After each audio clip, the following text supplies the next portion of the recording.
اس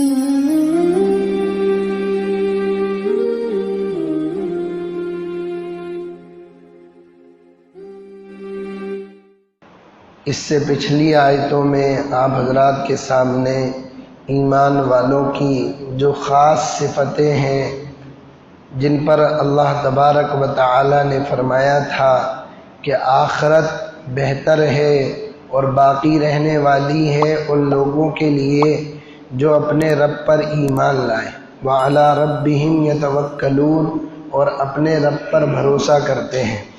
تیسری صفت یہ بیان فرمائی تھی جو بڑے بڑے گناہوں سے بچتے ہیں، خصوصاً بے حیائی کے کاموں سے بچتے ہیں۔ چوتھی صفت یہ بیان فرمائی تھی وَإِذَا مَا غَضِبُوا هُمْ يَغْفِرُونَ، جب ان کو غصہ آتا ہے تو معاف کر دیتے ہیں۔ پانچویں صفت یہ تھی جن لوگوں وَالَّذِينَ اسْتَجَابُوا لِرَبِّهِمْ وَأَقَامُوا الصَّلَاةَ، وہ اپنے رب کا حکم بے چوں اور چرا مانتے ہیں اور خصوصاً نماز کو قائم کرتے ہیں۔ ایک صفت یہ بیان کی تھی کہ وَأَمْرُهُمْ شُورَىٰ بَيْنَهُمْ، اور ان کے ہر کام آپس کے مشورے سے ہوتے ہیں۔ وَمِمَّا رَزَقْنَاهُمْ يُنْفِقُونَ، اور ایک صفت ان کی یہ تھی کہ اللہ نے ان کو جو کچھ دیا ہے اس میں سے خرچ کرتے ہیں۔ آج ساتویں صفت کا بیان ہے، وہ خاص صفت یہ ہے وَالَّذِينَ إِذَا أَصَابَهُمُ الْبَغْيُ هُمْ يَنْتَصِرُونَ۔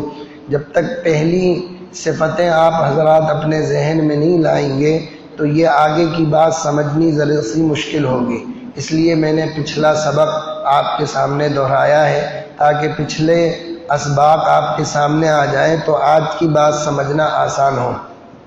ایک صفت تھی پچھلی صفتوں میں کہ جب ان کو غصہ آتا ہے تو معاف کر دیتے ہیں، اسی کا تتمہ اور تکملہ ہے والذین اذا اصابہم البغی ہم ینتصرون، اور وہ لوگ ایسے ہیں کہ جب ان پر ظلم واقع ہوتا ہے تو برابر کا بدلہ لیتے ہیں۔ ایک صفت یہ بھی ہے مومنین کی کہ جب ان پر کوئی ظلم کرتا ہے، زیادتی کرتا ہے تو برابر کا بدلہ لیتے ہیں۔ وَجَزَاءُ سَيِّئَةٍ سَيِّئَةٌ مِثْلُهَا، اور برائی کا بدلہ برائی ہے ویسی ہی جیسی اس نے آپ کے ساتھ برائی کی ہے۔ آگے اللہ ارشاد فرماتا ہے فَمَنْ عَفَا وَأَصْلَحَ، پھر جو شخص معاف کر دے وَأَصْلَحَ، اور اصلاح کر لے فَأَجْرُهُ عَلَى اللَّهِ، تو اس کا ثواب اللہ کے ذمے ہے۔ إِنَّهُ لَا يُحِبُّ الظَّالِمِينَ، واقعی اللہ تعالیٰ ظالموں کو پسند نہیں کرتے۔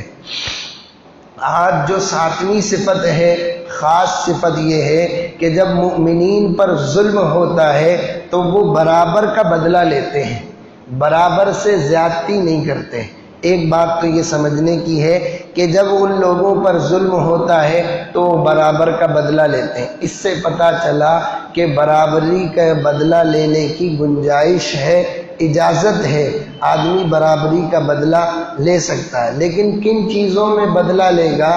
جو اس کو جانی یا مالی نقصان ہوا ہے، جتنا جانی یا مالی نقصان ہوا ہے اتنا بدلہ لینے کا اس شخص سے شریعت نے اختیار دیا ہے کہ یہ اس شخص سے اتنا بدلہ لے سکتا ہے۔ شرط یہ ہے کہ جو نقصان اس نے کیا ہے وہ جانی یا مالی ہونا چاہیے، اور فی نفسی ہی وہ کوئی گناہ نہیں ہونا چاہیے، فی نفسی ہی وہ کوئی گناہ نہیں ہونا چاہیے۔ مثال کے طور پر کسی نے آپ کے ایک چانٹا مارا ہے، شریعت اجازت دیتی ہے کہ آپ بھی اس کو ایک چانٹا مار سکتے ہیں۔ کسی نے آپ کی ایک آنکھ پھوڑی ہے، شرعی اجازت ہے کہ آپ بھی اس کی ایک آنکھ پھوڑ سکتے ہیں، لیکن اس سے زیادہ اگر آپ اس کی 2 آنکھیں پھوڑ دیں گے تو خود آپ ظلم کرنے والے بن جائیں گے۔ ایک بات تو ہے۔ دوسرا یہ کہ جو بدلہ لیا جائے گا وہ جانی اور مالی نقصان میں ہوگا۔ تیسری شرط یہ ہے کہ جو ظلم اس نے کیا ہے فی نفسی ہی وہ گناہ نہ ہو۔ مثال کے طور پر کسی نے آپ کو گالی بکی ہے تو بدلے میں آپ اس کو گالی نہیں بک سکتے۔ سمجھ میں آئی بات؟ کیوں؟ اس لیے کہ گالی فی نفسی ہی گناہ ہے، تو آپ اس کو گالی نہیں بک سکتے بدلے میں۔ کسی نے کسی کو جبراً شراب پلا دی تو اب آپ اس کو جبرن شراب نہیں پلا سکتے. کیوں؟ اس لیے کہ شراب فی نفسی ہی کیا ہے؟ گناہ ہے. اس لیے جو بھی بدلہ لیا جائے گا وہ جانی اور مالی نقصان میں لیا جائے گا، اور اتنا ہی لیا جائے گا جتنا اس نے آپ کو برائی پہنچائی. وَجَزَاءُ سَيِّئَةٍ سَيِّئَةٌ مِثْلُهَا، اور برائی کا بدلہ برائی ہے ویسے ہی. فمن عفا، اس کے بعد آگے اللہ فرماتا ہے پھر جو شخص معاف کر دے، وَأَصْلَحَ، اور اصلاح کر لے، فَأَجْرُهُ عَلَى اللَّهِ، تو اس کا اجر اللہ کے ذمے ہے.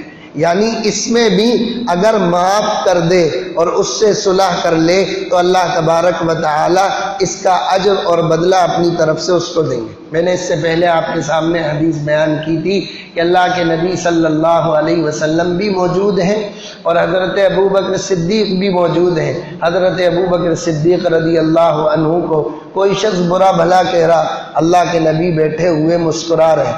جب وہ اس نے بہت زیادہ برا بھلا کہا تو حضرت صدیق اکبر نے بھی کچھ کہا. اللہ کے نبی غصہ ہو گئے اور مسجد چھوڑ کر چلے گئے. حضرت صدیق اکبر پیچھے گئے اور عرض کیا، اللہ کے نبی جب تک وہ برا بھلا کہتا رہا آپ سنتے رہے، مسکراتے رہے، جب میں نے کچھ کہا تو آپ اٹھ کر چلے گئے. تو آپ نے فرمایا، صدیق اکبر جب تک تم نے اس سے کچھ نہیں کہا تھا تمہارے بدلے میں ایک فرشتہ اس کا جواب دے رہا تھا، اور جب تم نے کچھ کہنا شروع کر دیا تو اس کی جگہ شیطان آ گیا اور میں شیطان کے ساتھ نہیں بیٹھ سکتا. پھر آپ نے فرمایا، صدیق اکبر 3 باتیں بالکل حق ہے اور سچ ہے. جس بندے پر ظلم کیا جائے اور وہ اللہ کی رضا کے خاطر کسی کو معاف کر دے، اللہ اس کی عزت کو ضرور بڑھائے گا، اور جو لوگوں سے مانگنے کا دروازہ کھولے گا اللہ اس پر فقر کا دروازہ کھولیں گے، اور جو لوگوں کے لیے امداد کا دروازہ کھولے گا اللہ اس کے لیے برکت کے دروازے کھولیں گے. یہ 3 چیزیں ہیں. لیکن اس سب کے باوجود فمن عفا و اصلح، جو معاف کر دے اور صلح کر لے، فاجرہ علی اللہ، تو اس کا اجر اللہ پر ہے. لیکن کبھی کبھی زیادہ معاف کر دینا بھی مشکل کا سبب ہو جاتا ہے. دشمنوں کی جرأت، ہمت اور حوصلے بڑھ جاتے ہیں. تو اس میں شریعت کا جو معتدل مزاج ہے وہ کیا ہے یہ سمجھنا. کہاں بدلہ لیا جائے گا اور کہاں معاف کیا جائے گا، کہاں انتقام لینا بہتر ہے اور کہاں معاف کر دینا بہتر ہے. یہ 2 حکم ہیں، حالات کے اعتبار سے، آدمیوں کے اعتبار سے بدل جاتے ہیں. جہاں ظلم کرنے والا اپنے ظلم پر نادم اور شرمندہ ہو، جہاں ظلم کرنے والا اپنے ظلم پر نادم اور شرمندہ ہو اور اس کے معاف کر دینے سے، اس کو معاف کر دینے سے اس کا حوصلہ اور ہمت نہ بڑھتا ہو، وہاں معاف کر دینا افضل ہے. اور جہاں ظلم کرنے والا اس کے ظلم کرنے کی وجہ سے اس کو شرمندگی نہ ہو، اس کو ندامت نہ ہو اور اس کی جرأت اور ہمت اور بڑھ جائے گی، وہاں انتقام لینا افضل ہے. بات سمجھ میں آئی؟ دونوں باتیں الگ الگ ہیں. ہر جگہ یہ نہیں کہا جائے گا یار معاف کر دو، صلح کر لو، اچھی بات ہے. بعض جگہ معاف کر دینے سے جرأت اور ہمت بڑھ جاتی ہے. نیک لوگوں کو، دیندار لوگوں کو پھنسانے کا اور فساد پھیلانے کا اور ان کو کمزور سمجھنے کا ہمت اور حوصلہ لوگوں میں بڑھ جاتا ہے. لیکن جہاں ظلم کرنے والا نادم بھی ہو، شرمندہ بھی ہو اور اس کو معاف کر دینے سے اس کی ہمت اور حوصلے بڑھنے کا امکان نہ ہو، وہاں معاف کر دینا افضل ہے. اللہ کے نبی صلی اللہ علیہ وسلم کی پوری سیرت طیبہ میں کہیں بھی آپ نے اپنی ذات کے لیے کسی سے انتقام نہیں لیا، اپنی ذات کے لیے کبھی کسی سے انتقام نہیں لیا. فتح مکہ کے دن ان لوگوں نے، جن لوگوں نے مکہ سے آپ کو نکالا تھا، جب آپ فتح مکہ میں داخل ہو رہے ہیں تو یوں کہہ رہے ہیں آج تو معافی کا دن ہے، حالانکہ بدلے کا دن تھا، بدلہ لے سکتے تھے، لیکن اس کے باوجود اللہ کے نبی نے معاف فرمایا۔ حدیبیہ کے موقع پر 80 لوگوں نے سازشیں رچی تھیں، اللہ کے نبی نے ان کو بھی معاف فرمایا۔ لبید بن عاصم یہودی نے آپ پر جادو کیا تھا، آپ نے اس سے بھی بدلہ نہیں لیا۔ اس یہودیہ عورت نے جس نے کھانے میں زہر ملایا تھا اور اسی زہر کا اثر آخر دم تک رہا تھا، اللہ کے نبی نے اس سے بھی انتقام نہیں لیا تھا۔ لیکن انتقام لینا بعض جگہ ضروری ہو جاتا ہے تاکہ ظلم کرنے والوں کے ہمت اور حوصلے نہ بڑھ جائیں۔ تو یہ دو چیزیں ہیں، حالات کے اعتبار سے دونوں کا حکم مختلف ہے۔ جہاں ظلم کرنے والا اپنے ظلم پر نادم اور شرمندہ ہو وہاں اس کو معاف کر دینا افضل ہے، اور جہاں ظلم کرنے والا اپنے ظلم پر نادم اور شرمندہ نہ ہو وہاں انتقام لینا افضل ہے۔ فمن عفا واصلح فاجرہ علی اللہ، پھر جو شخص معاف کر دے اور اصلاح کرے تو اس کا ثواب اللہ کے ذمے ہے۔ انہ لا یحب الظالمین، لیکن اس سب کے باوجود اللہ تبارک و تعالی ظلم کرنے والوں کو پسند نہیں کرتا۔ آپ انتقام تو لے سکتے ہیں لیکن اس انتقام لینے میں حد سے تجاوز نہیں کر جائے، یہ یاد رکھنا، ورنہ پھر آپ ظالم ہو جائیں گے اور وہ مظلوم ہو جائے گا۔ بعض دفعہ ایسا ہوتا ہے جب تک خاندان کے لوگ آئے ہوئے نہیں ہوتے ہیں یہ دبا رہتا ہے، لیکن جہاں اس کے گرویدہ، اس کے ہم نوا، اس کے ہم پیالہ، ہم مشرب لوگ آ کے اکٹھا ہوتے ہیں وہاں پھر دیکھو اس کے حوصلے کس طریقے سے بلند ہوتے ہیں، پھر وہ مظلوم بن جاتا ہے اور یہ ظالم بن جاتا ہے۔ اس کا خاص خیال رکھنا۔ انہ لا یحب الظالمین، اس لیے کہ اللہ تبارک و تعالی ظالموں کو پسند نہیں کرتا۔ وَلَمَنِ انتصر بعد ظلمہ، اور جو اپنے اوپر ظلم ہو چکنے کے بعد برابر کا بدلہ لے، فَأُولَٰئِكَ مَا عَلَيْهِم مِّن سَبِيلٍ، تو ایسے لوگوں پر کوئی الزام نہیں ہے۔ برابر کا بدلہ لینا چاہیں ظلم ہونے کے بعد تو برابر کا بدلہ لے سکتے ہیں، ایسے لوگوں پر کوئی الزام نہیں۔ انما السبیل علی الذین یظلمون الناس ویبغون فی الارض بغیر الحق اولئک لهم عذاب علیم، الزام تو ان لوگوں پر ہے جو لوگوں پر ظلم کرتے ہیں، الزام تو ان لوگوں پر ہے جو لوگوں پر ظلم کرتے ہیں۔ وَيَبْغُونَ فِي الْأَرْضِ بِغَيْرِ الْحَقِّ، اور ناحق دنیا میں سرکشی کرتے ہیں۔ اولئک لہم عذاب علیم، ایسے ہی لوگوں کے لیے دردناک عذاب ہے۔ پکڑ کن کی ہوگی؟ پکڑ ان کی ہوگی جو لوگوں پر ظلم کرتے ہیں، اور ظلم کرنا اللہ تبارک و تعالی کو انتہائی ناپسند ہے۔ وَلَمَنِ انتصر بعد ظلمه فَأُولَئِكَ مَا عَلَيْهِم مِّن سَبِيلٍ يَوْمَ لَا يَنفَعُ الظَّالِمِينَ مَعْذِرَتُهُمْ وَلَهُمُ اللَّعْنَةُ وَلَهُمْ سُوءُ الدَّارِ، اللہ نے فرمایا جو لوگ ظلم کرتے ہیں قیامت کے دن ان کی معذرت کو قبول نہیں کیا جائے گا اور ان کے اوپر لعنت ہوگی۔ وَلَهُمْ سُوءُ الدَّارِ، اور ان کے لیے برا ٹھکانہ ہوگا۔ یوم لا ينفع الظالمین معذرتهم، اور ایک جگہ اللہ نے ارشاد فرمایا ما للظالمین من حمیم ولا شفیع یطاع، نہ کسی ظالم کا کوئی وہاں پر حامی اور مددگار ہوگا جس کی سفارش کو قبول کیا جا سکے۔ ظلم کرنا، اللہ کے نبی نے فرمایا دو گناہ ایسے ہیں جن کی سزا اللہ تبارک و تعالی آخرت میں تو دیتے ہی ہیں لیکن اس کا کچھ بدلہ دنیا میں بھی اللہ تبارک و تعالی عطا فرماتے ہیں۔ ان میں سے ایک ظلم ہے، دوسرے ماں باپ کی نافرمانی ہے۔ ان دونوں گناہ کی سزا آخرت میں جو ملے گی وہ ملے گی، لیکن اس گناہ کی سزا کچھ دنیا میں بھی اللہ تبارک و تعالی دیتے ہیں۔ اس لیے اللہ تبارک و تعالی ظلم کو پسند نہیں کرتے۔ اسی لیے حضرت علی رضی اللہ تعالی عنہ کا ایک مشہور قول ہے جو ان کی طرف منسوب کیا جاتا ہے کہ حکومتیں کفر اور شرک کے ساتھ تو چل سکتی ہیں، حکومتیں کفر اور شرک کے ساتھ تو چل سکتی ہیں لیکن ظلم کے ساتھ حکومتیں نہیں چلتی۔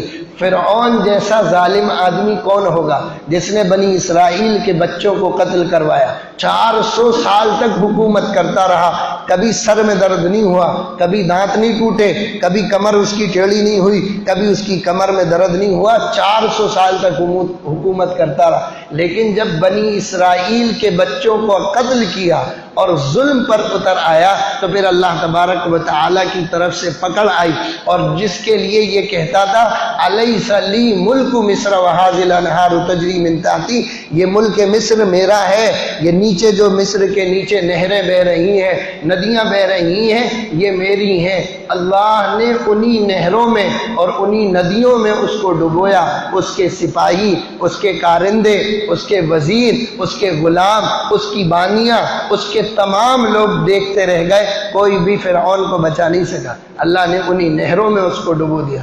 تو ظالم کا انجام اللہ کے یہاں بہت عبرتناک ہے، اس لیے آدمی کو بہت زیادہ اس کا خیال رکھنا چاہیے کہیں میرے ہاتھ سے کسی کے اوپر کوئی ظلم تو نہیں ہو رہا، کہیں میرے عہدے کی وجہ سے کوئی مظلوم تو نہیں بن رہا، کہیں میری پلاننگوں کی وجہ سے کہیں کسی پر کوئی ظلم تو نہیں ہو رہا۔ انما السبیل علی الذین یظلمون الناس، پکڑ تو ان کی ہوگی جو لوگوں پر ظلم کرتے ہیں، ویبغون فی الارض بغیر الحق، اور زمین میں ناحق دنیا میں سرکشی کرتے ہیں۔ اس لیے اللہ کے نبی صلی اللہ علیہ وسلم نے فرمایا اتقوا الظلم، ظلم سے بچو، فإن الظلم ظلمات یوم القیامہ، اس لیے کہ ظلم قیامت کی تاریکیوں میں سے ایک تاریکی ہے۔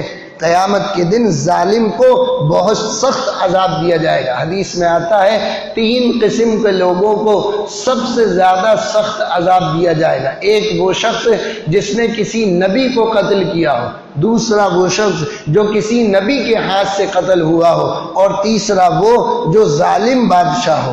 اللہ تبارک و تعالی اس کو بھی سخت عذاب دیں گے۔ بڑا مسئلہ ہے، دنیا کے اندر جتنے ظالم گزرے ہیں اور جنہوں نے لوگوں پر ظلم و زیادتیاں کی داستان لکھی ہیں، ان کے عبرتناک انجام تاریخ کے اندر درج ہیں۔ جب کبھی آپ کو موقع ملے وہ تاریخ کے اوراق کی گردان کریں، آپ کو پتہ چلے گا ظلم کرنے والوں کے ساتھ اللہ تبارک و تعالی نے کس طریقے سے ان کے ساتھ کیسا انجام فرمایا۔ ابو مسلم خراسانی ایک شخص ہے، بنو امیہ سے بہت دشمنی کرنے والا تھا، بنو عباس کا گرویدہ تھا، اتنا بڑا آدمی تھا، بنو عباس کو حکومت اسی نے دلوائی۔ ایک ابو مسلم خولانی ہے، وہ تو بزرگ ہیں، یہ ابو مسلم خراسانی ہے، یہ بڑا ظالم آدمی تھا، بنو امیہ سے چڑھتا تھا، بس کسی کے بارے میں پتہ چل جائے یہ بنو امیہ کا ہے اس کو قتل کروا دیتا۔ بنو عباس کا گرویدہ تھا، بنو عباس کو حکومت دلوائی اور انہی کے ساتھ میں رہنے لگا، جہاں کہیں بنو امیہ کے لوگ ملتے ان کو قتل کرتا، حتیٰ کہ علماء نے لکھا ہے بنو امیہ کے لوگوں کی لاشوں پر دسترخوان بچھا کر کھانا کھا جاتا، تڑپتی ہوئی لاشوں کے اوپر دسترخوان بچھا کر کھانا کھاتا تھا۔ اور جو لوگ بنو امیہ کے تھے، بڑے تھے، بزرگ تھے، قبروں میں دفن ہو گئے تھے، ان کی قبروں کو کھدوا کر، ان کی لاش کو نکلوا کر ان پہ کوڑے برسائے اور پھر ان کو تختہ دار پر چوراہے میں چڑھایا۔ اتنا ظلم کرنے والا انہی بنی عباس کے ساتھ رہنے میں جس بادشاہ کا یہ گرویدہ تھا، جب اس کا انتقال ہو گیا چیچک کی بیماری میں، دوسرا بادشاہ بنا بنو عباس کا جس کا نام منصور تھا، اس نے اپنے دربار میں اس کو بلوایا اور درباریوں کے سامنے اس کو قتل کروا دیا اور اس کی لاش کو ایک چٹائی میں لپیٹ کر دریا نیل میں برد کر دیا۔ جو ظلم کرنے والا تھا، جیسا دوسروں کے ساتھ انجام کیا تھا، اللہ نے وہی انجام اس کے ساتھ کیا۔ تجہیز و تکفین بھی نصیب نہیں ہوئی، قبر بھی نصیب نہیں ہوئی، جنازے کی نماز بھی نصیب نہیں ہوئی، غسل بھی نصیب نہیں ہوا۔ جیسا انجام دوسروں کے ساتھ کیا تھا ویسا ہی انجام اللہ تبارک و تعالی نے اس کے ساتھ کیا۔ کسی زمانے کا بہت پرانا قصہ اور واقعہ ہے، ایک ملک میں ایک بادشاہ رہتا تھا جو لوگوں پر بہت ظلم اور زیادتیاں کرتا تھا اور ظلم کی انتہا میں حد سے بڑھ چکا تھا۔ ایک دن وہ اپنے کسی کام سے یا شکار کھیلنے کے لیے جنگل میں گیا، اور جب شکار کھیل کر واپس آیا تو پوری رعایا میں اعلان کروا دیا کہ بھائی میں نے جن جن لوگوں پر ظلم کیا ہے ان سب کی تلافی تو ممکن نہیں ہے، لیکن آج کے بعد میں اپنی رعایا میں کسی پر ظلم نہیں کروں، سب لوگ امن سے، اطمینان سے، سکون سے زندگی گزاریں، اب کسی کے اوپر ظلم نہیں ہوگا۔ یہ اعلان اس بادشاہ نے کرا، لوگ حیران ہو گئے، ایسا ظالم بادشاہ، ایسا جابر بادشاہ، یہ کیسے ہو سکتا ہے کہ ایک ہی دن میں اس کی زندگی بدل جائے؟ بہرحال لوگوں کو یقین نہیں ہوا، لیکن جس دن سے اس نے اعلان کروایا اسی دن سے پورے ملک کے حالات بدل گئے، امن و امان آ گیا، لوگوں کے ساتھ انصاف ہو گیا، عدل و انصاف کے معاملے ہونے لگے، لوگ حیرت میں پڑ گئے یہ کیسا عجیب معاملہ ہوا۔ بہرحال جب بہت دن اسی طریقے سے گزر گئے، لوگ اس کو دعائیں دینے لگے، اس کی حکومت کی لمبی دعائیں کرنے لگے، پورے ملک میں امن و امان نازل ہو گیا۔ کچھ وزیروں کو بڑا تعجب ہوا کہ یہ کیسے ہو سکتا ہے کہ ایک دن میں بادشاہ کے اندر اتنی چینجنگ آ گئی۔ تو اس کے ایک خاص وزیر اور مشیر نے ایک دن بادشاہ کے موڈ کو دیکھا، اچھا ہے، تو اس نے کہا بادشاہ سلامت، اگر معافی ہو تو ایک بات عرض کرنی ہے۔ کہا پوچھو کیا بات ہے؟ کہا بادشاہ سلامت یہ عرض کرنی ہے کہ آپ اس دن جنگل میں گئے تھے شکار کھیلنے، اور وہاں سے شکار کھیل کے جو واپس آئے تو پوری تصویری ملکی بدل گئی، کیا ہوا؟ تو کہنے لگا اس دن میں جو جنگل میں شکار کھیلنے کے لیے گیا، شکار کھیل رہا تھا، کیا دیکھتا ہوں کہ ایک کتا ایک لومڑی کے پیچھے پڑا ہوا، بہت غور سے سمجھنے والی بات ہے، ایک کتا ایک لومڑی کے پیچھے پڑا ہوا ہے اور اس نے لومڑی کی ٹانگ کو پکڑ کر زخمی کر دیا۔ کسی طریقے سے لومڑی نے اپنی ٹانگ کو کتے کے منہ سے چھڑایا اور بھگ گئی۔ پھر آگے میں جب چلا تو میں کیا دیکھتا ہوں، ایک آدمی نے بہت بھاری پتھر اٹھایا اور کتے کے سر پر مارا، جس سے اس کا بھیجا پھٹ گیا۔ ابھی میں کیا دیکھتا ہوں کہ وہ کتا مرا پڑا ہے کہ پیچھے سے ایک گھوڑا دوڑتا ہوا آ رہا ہے، اور اس گھوڑے کی لات اس آدمی پر لگی، وہ نیچے گرا اور اس کی ٹانگ ٹوٹ گئی۔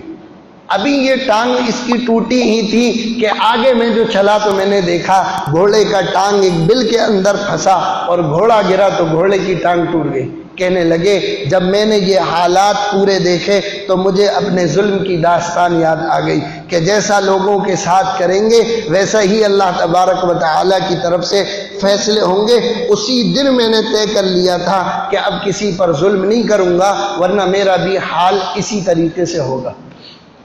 اس لیے آدمی کو ذرا سا سوچ و وچار کرتے رہنا چاہیے، کہیں ایسا تو نہیں ہے میں بھی ظلم اور زیادتی کرنے والا ہوں، کمزور لوگوں پر، غریب لوگوں پر، حاجت مند لوگوں پر کبھی کبھی ایسا ہوتا ہے، مزدوروں پر بھی ظلم کر دیا جاتا ہے۔ ٹھیلا چلانے والا عام طور سے کہیں سے نکل جائے، کسی کے گھر کا ذرا سا پلستر جھڑ جائے تو دیکھو اس کی عزت کو کس طریقے سے تار تار کر کے اس کے ہاتھ میں دے دیا جاتا ہے۔ غریب مزدور ہے، بڑا آدمی ہے، گڈھے کھود رہا ہے، دن بھر ساری چیز کر رہا ہے، لیکن اس کے باوجود جب پیسے دینے کی باری آتی ہے تو اس میں ظلم اور زیادتی کر دی جاتی ہے اور پیسے پورے نہیں دیے جاتے، یہ بھی ظلم ہے۔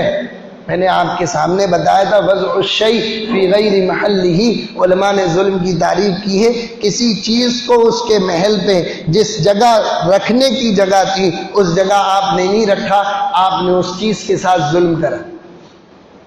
اس لیے آدمی کو ذرا سوچتے رہنا چاہیے۔ آدمی کہتا ہے میں نے تو کبھی کوئی غلطی کری نہیں، میں نے تو کبھی کوئی گناہ کیا ہی نہیں ہے، یہ کس چیز کی سزا مل رہی؟ یہ اس ظلم کی سزا مل رہی ہے جو آپ نے برسوں پرانی چیزیں کی تھی، اسی کی سزا ہے۔ اسی کو اللہ تبارک و تعالیٰ کہتا ہے انما السبیل علی الذین یظلمون الناس۔ مولانا حسین احمد مدنی رحمۃ اللہ علیہ پنجاب کے کسی علاقے میں، پنجاب کے کسی اسٹیشن پر اترے، اس زمانے میں جب ہندوستان کی جنگ آزادی کا نعرہ لگایا جا رہا تھا اور ملک آزاد ہو چکا تھا، اور آزاد ہونے کے بعد پھر دو پالیسیاں آ گئیں، ایک یہ کہ ہندوستان تقسیم ہو اور ایک یہ کہ ہندوستان تقسیم نہ ہو۔ مولانا حسین احمد مدنی کی رائے یہ تھی کہ ہندوستان تقسیم نہ ہو تاکہ مسلمانوں کی اتحاد اور اتفاق اور قومی یکجہتی باقی رہے، یہ مولانا حسین احمد مدنی کی رائے تھی، دیگر لوگوں کی اور بہرحال جو جس کی رائے ہو اس سے بحث نہیں ہے۔ مولانا حسین احمد مدنی رحمۃ اللہ علیہ پنجاب کے کسی اسٹیشن پر اترے تو کچھ لوگ ان کی مخالفت میں آ گئے اور آ کر ان پر سنگ باری شروع کر دی، پتھر برسانا شروع کر دیے۔ مولانا حفظ الرحمان سیوہاروی ساتھ میں تھے، حضرت کو بچانے کے لیے خود آگے آ گئے اور کہنے لگے ایسے پتھر برسائے، کبھی وہ پتھر نازک مقام پر لگتے تو ایک آہ اور چیخ نکلتی، لیکن میں نے یہ طے کر لیا تھا کہ حضرت کے اوپر پتھر نہیں آنے دوں گا جب تک جان میں جان رہی۔ شاہ عبد القادر رائے پوری رحمۃ اللہ علیہ اس کے آگے لکھتے ہیں کہ مجھے پڑوسی ملک میں ایک شخص ملا، مجھے دیکھتے ہی چیخنے اور رونے لگا۔ میں نے اس سے کہا بھائی کیوں روتا ہے، کیوں چیختا ہے؟ کہنے لگا حضرت میں ان لوگوں میں سے ہوں جن لوگوں نے مولانا حسین احمد مدنی رحمۃ اللہ علیہ پر پنجاب میں پتھر برسائے تھے۔ کہا کہ میں ان لوگوں میں سے ہوں جن لوگوں نے مولانا حسین احمد مدنی رحمۃ اللہ علیہ پر پتھر برسائے تھے، باقی لوگوں نے تو صرف پتھر برسائے تھے، لیکن میں جوش میں آ کر، ولولے میں آ کر مولانا حسین احمد مدنی کے سامنے برہنہ ہوا، ننگا ہوا اور اپنے پورے کپڑے اتار دیے اور ان کے سامنے ننگا ناچ میں نے ناچا۔ کہنے لگے ملک تو تقسیم ہو گیا، اس کے بعد ملک میں جھگڑے اور فساد شروع ہوئے۔ کہنے لگے پنجاب کے علاقے کا رہنے والا تھا، سرداروں کی طرف سے ظلم اور زیادتیاں ہوئی تو کہنے لگے کچھ سردار ہمارے گھروں میں گھسے اور مجھے ایک پلر سے باندھ دیا، اور پھر اس کے بعد میری بہو اور بیٹیوں کو میرے سامنے ان کو برہنہ کیا گیا اور ان کو ننگا کیا گیا، اور پھر ان بہو اور بیٹیوں کو میرے سامنے ننگا ناچ نچایا گیا۔ کہنے لگے اس دن مجھے سمجھ میں آیا کہ یہ اس ظلم کا بدلہ ہے جو میں نے ایک اللہ والے کے سامنے ناچنا ہے۔ جیسا بندہ ظلم کرتا ہے اللہ تبارک و تعالی ویسی ہی اس کو سزا دے۔ کہا کہ ہو سکتا ہے وہ اللہ والا تو اس ظلم کو بھول گیا ہو، اس ناچ کو بھول گیا ہو، اس ننگے ناچ کو بھول گیا ہو، لیکن وہ اللہ تو نہیں بھولتا جو اپنے بندوں کے ساتھ ہمیشہ رہنے والا ہے۔ تو اس لیے فرمایا انما السبیل علی الذین یظلمون الناس، الزام صرف ان لوگوں پر ہے جو لوگوں پر ظلم کرتے ہیں، وَيَبْغُونَ فِي الْأَرْضِ بِغَيْرِ الْحَقِّ، اور ناحق دنیا میں سرکشی کرتے ہیں، اولئک لہم عذاب علیم، ایسے لوگوں کے لیے دردناک عذاب ہے۔ ظلم کی داستانیں زیادہ دنوں تک چلتی نہیں ہیں، ظلم کے دیے زیادہ دنوں تک جلتے نہیں ہیں، ان کا تیل جلد ختم ہو جاتا ہے، ان کی بتیاں جلدی بجھ جاتی ہیں۔ ہاں یہ ضرور ہے کہ اللہ تبارک و تعالی کی طرف سے ڈھیل ہوتی ہے، موقع دیا جاتا ہے، اور جو جیسا ظلم کرتا ہے اللہ تبارک و تعالی ویسی ہی پھر اس کے لیے سزا بھی دلواتے ہیں۔ فرمایا وَيَبْغُونَ فِي الْأَرْضِ بِغَيْرِ الْحَقِّ، اور ناحق دنیا میں سرکشی کرتے ہیں، اولئک لہم عذاب علیم، ایسے لوگوں کے لیے دردناک عذاب ہے، دنیا میں بھی اور آخرت میں بھی۔ وَلَمَنْ صَبَرَ وَغَفَرَ إِنَّ ذَلِكَ لَمِنْ عَزْمِ الْأُمُورِ، اور جو شخص صبر کرے اور معاف کر دے، جو شخص صبر کرے اور معاف کر دے، إِنَّ ذَلِكَ لَمِنْ عَزْمِ الْأُمُورِ، البتہ یہ بڑے ہمت کے کاموں میں سے ہے۔ یہ معاف کرنا، صبر کرنا، پی جانا، یہ بڑے ہمت کے کاموں میں سے ہے۔ کسی کو اللہ تبارک و تعالی یہ ہمت اور حوصلے عطا فرماتے ہیں، ورنہ ہر آدمی اس میدان میں ناکام ہو جاتا ہے۔ جب تک کمزور ہوتا ہے، جب تک سہتا ہے، جہاں طاقتور بن جاتا ہے، جہاں اقتدار میں آ جاتا ہے، جہاں حکومت میں آ جاتا ہے، جہاں عہدے مل جاتے ہیں، جہاں منصب مل جاتا ہے، جہاں اقتدار مل جاتا ہے، وہاں پھر ظلم اور زیادتیاں شروع کر دیتا ہے۔ وہی غریبوں کی مدد اور امداد کے ذریعے سے حکومت کے عہدوں پر بیٹھا تھا، پھر وہی مدد کرنے والے غریب لوگ جب اس کے چوکھٹ پر کھڑے ہوتے ہیں تو وہاں لکھا ہوا ہوتا ہے کسی غریب کا اندر آنا منع ہے، کسی مسلمان کا اندر آنا منع ہے۔ میں مسلمانوں سے ملنا نہیں چاہتا ہوں، اس طریقے سے جملے اپنی تختیوں پر اور اپنے بورڈوں پر لوگ لکھواتے ہیں۔ میرے عزیز دوستوں اور ساتھیوں، یہ بڑی کمظرفی کی بات ہے۔ جس اللہ نے آج اونچائی عطا فرمائی ہے، وہ اللہ ایک دن تحت الثری پر بھی پہنچا سکتا ہے۔ اسی کے قبضے اور اختیار میں ہر چیز ہے۔ وَتِلْكَ الْأَيَّامُ نُدَاوِلُهَا بَيْنَ النَّاسِ، لوگوں کے درمیان ہم دلوں کو الٹتے پلٹتے رہتے ہیں۔ وہی کفار مکہ تھے، ایک زمانہ تھا صحابہ کو گھروں سے نکال رہے ہیں، ایک زمانہ ہے کہ وہی لوگ ہیں جو صحابہ کے لیے اپنے گھروں کے دروازے کھول رہے ہیں۔ چند دنوں کے اندر، چند سالوں کے اندر اللہ تبارک و تعالی نے ساری تصویر کو بدل کر رکھ دیا۔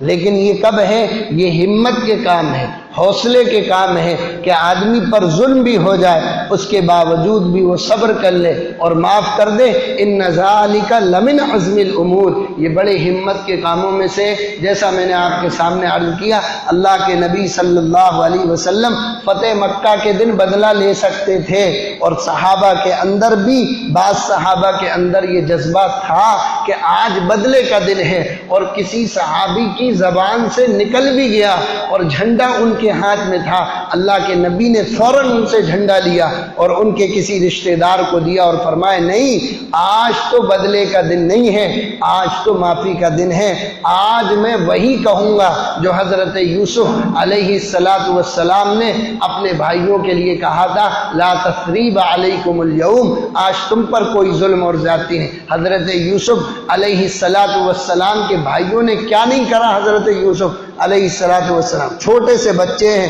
کنویں میں ڈال کے چلے گئے کہ قتل ہو جائیں گے، ڈوب جائیں گے، لیکن حضرت یوسف علیہ السلام سب کچھ جاننے کے باوجود کہ یہ وہی بھائی ہیں جنہوں نے مجھے کنویں پر ڈالا تھا، میرے ابا سے مجھے جدا کروایا تھا، میرے ابا سے میرے بارے میں ایسی ویسی باتیں لگائی تھی، ان سب کے باوجود اِنَّهُ مَن يَتَّقِ وَيَصْبِرْ، یہ جملہ ہے سورہ یوسف کا کہ یہ جو مقام اور مرتبہ ملا ہے یہ تقوی اور صبر کی وجہ سے ملا ہے۔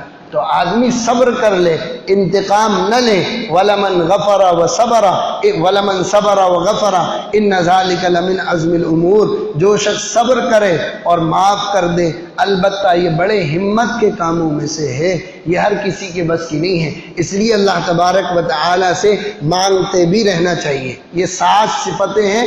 پہلی صفت ہے اللہ پر ایمان لانا، دوسری ہے اللہ پر توکل اور بھروسہ کرنا، تیسری صفت ہے کبیرہ گناہوں سے اور بے حیائی کے کاموں سے بچنا، چوتھی صفت ہے معاف کر دینا، پانچویں صفت ہے اللہ کے حکم کو بے چوں اور چرا مان لینا، چھٹی صفت ہے اپنے کاموں کو مشورے سے کرنا، ساتویں صفت ہے اللہ کے دیے ہوئے رزق میں سے خرچ کرنا، اور آٹھویں صفت ہے جو کوئی ظلم کرے تو اس سے برابر کا بدلہ لیتے ہیں، اس پر ظلم اور زیادتی نہیں کرتے ہیں، اور معاف کرنا اور صبر کرنا یہ ہمت کے کاموں میں سے ہے۔ اللہ تبارک و تعالی ان تمام صفتوں سے پوری امت کو بھی اور خصوصاً ہم سب کو آراستہ اور پیراستہ فرمائے۔ وآخر دعوانا ان الحمد للہ رب العالمین۔